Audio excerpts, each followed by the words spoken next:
Hi guys, and welcome to How to Maximize. In this video, I will show you how to change Facebook location settings. To start this tutorial, open and locate your settings application in your mobile device. Once you are here, you will need to scroll down on the settings window. While scrolling down, look for the Facebook application. Once you find it, tap on it. Now wait for the application or the settings window to fully load. Right now, you are being shown the command center for Facebook over at iOS. In here, you will see the location option. Tap on it. When I say tap, just click.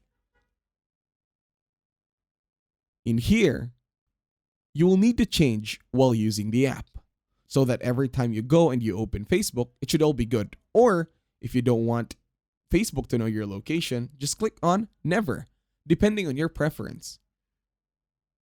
And that's it. Thank you very much for watching. Please leave a like, share, subscribe.